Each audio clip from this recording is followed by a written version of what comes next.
Ano po sa tingin niyo mangyayari pag pinagsama niyo yung mga itim na langgam at saka pulang langgam?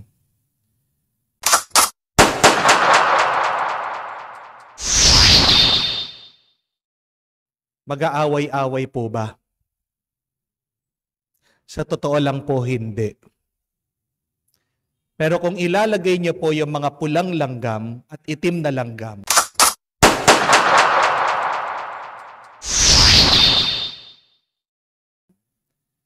sa loob ng garapon o sa loob ng isang box o kahon, at simulan niyo po na i-shake, kalugin niyo. Pagkabukas niyo po, makikita niyo yung mga dating tahimik at payapa, doon pa lang po sila mag-aaway-away. Kung wala pong manggugulo sa kanila, wala po silang dahilan para mag-away-away. Mga kapatid, bakit ka ba nakikiaway sa iba? Tanungin mo, sino ba ang nanggulo? Sa nagmumula yung pagkukulog? Who has shaken you up? Who steered you? Definitely, we should understand that when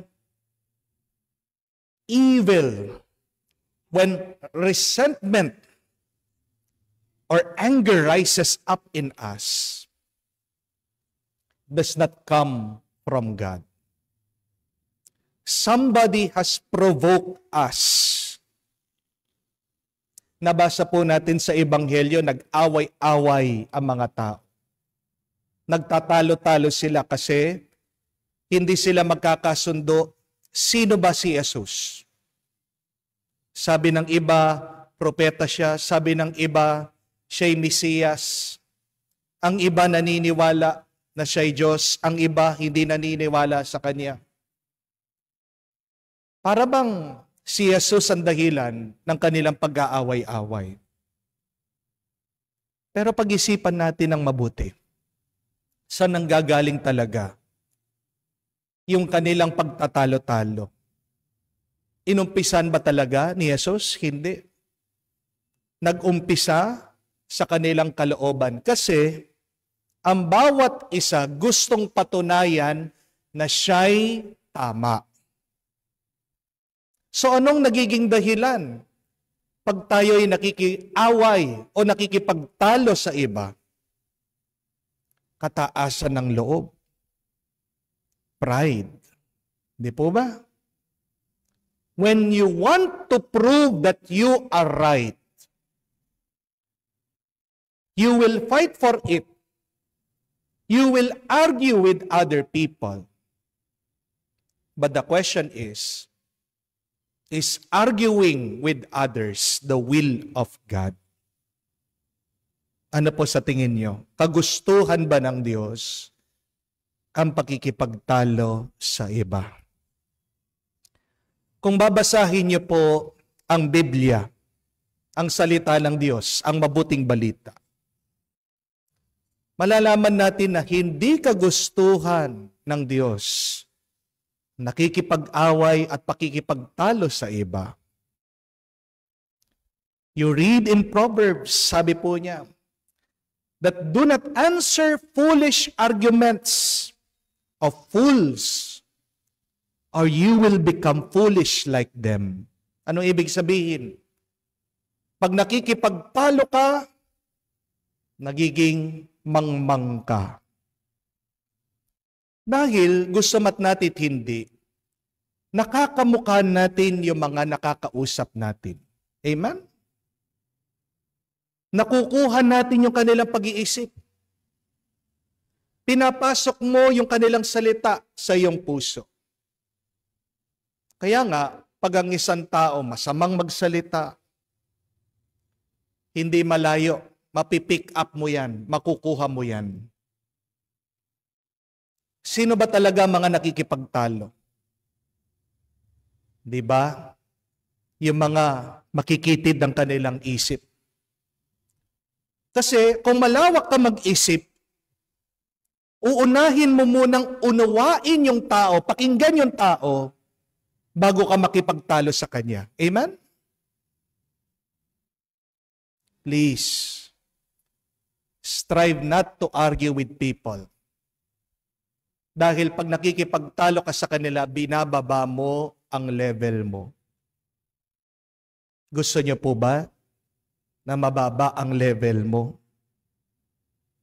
Di ba anong nais natin? Ang ayusin ng ating sarili. We strive to improve ourselves. Tingin natin sa Diyos ay nasa taas. Kaya nga tayo gusto din natin pumaitaas.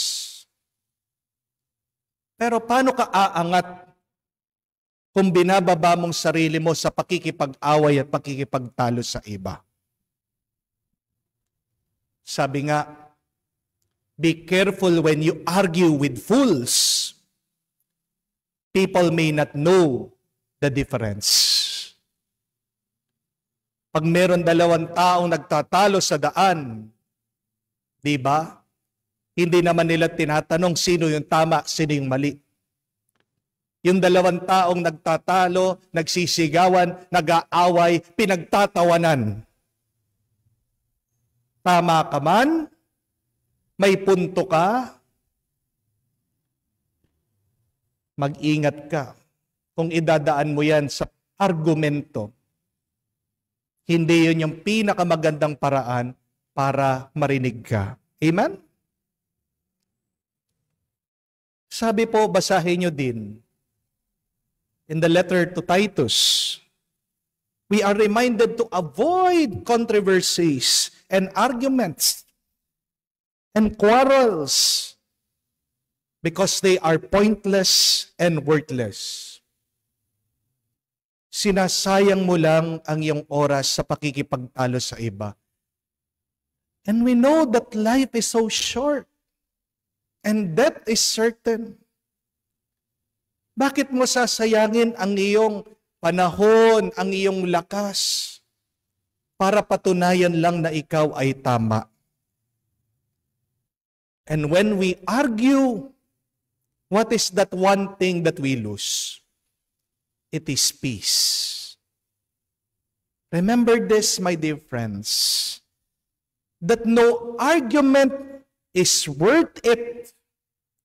No argument is worth damaging your health. Yan yung problema na napakarami sa atin eh. Pati ang sarili nating kalusugan, pati ang sarili nating kapayapaan, sinasakripisyo natin para lang manalo tayo sa ating mga argumento. Baka nakalimutan natin ang paalaala ng Panginoon sa pamamagitan ng sulat ni San Pablo sa mga tao ng Pilipo. Sabi niya, do everything without grumbling or argument. Hindi kagustuhan ng Diyos ang pakikipagtalo sa iba. But what is required of us? It is to always communicate, ang makipag-usap. And arguing is different from communicating. Remember that. Ano po ang hamon sa atin? Ang gamitin nating mabuti ang ating isip, ang gamitin natin mabuti ang ating pananalita. Remember, my dear friends, raise not your voice, but your words. Amen?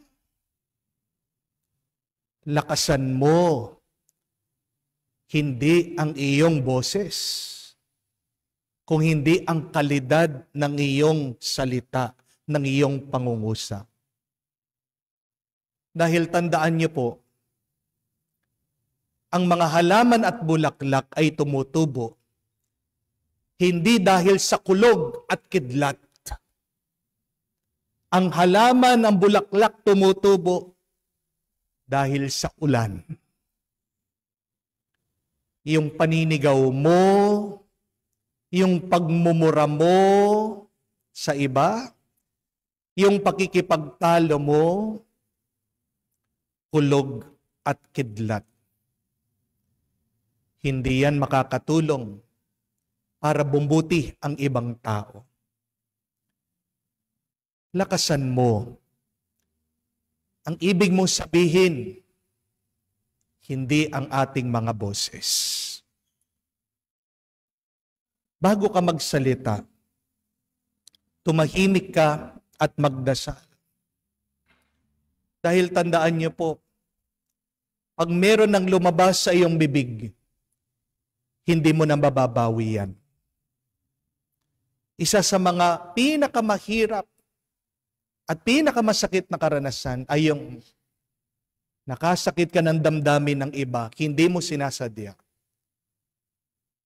Pero bakit mo sila nasaktan? Kasi nauna ang iyong pananalita bago ang iyong pag-unawa.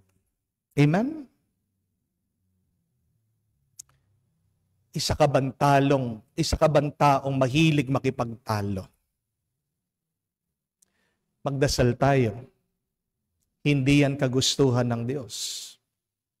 Ang kagustuhan niya ay tayo ay magkaisa sa pagmamahal.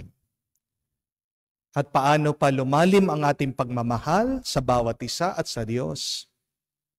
Nag-uumpisa yan sa pakikipag-usap.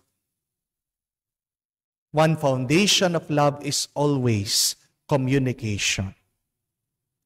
So improve your words. Do not raise your voice. Amen. Tumayo po tayo. Mga kapatid,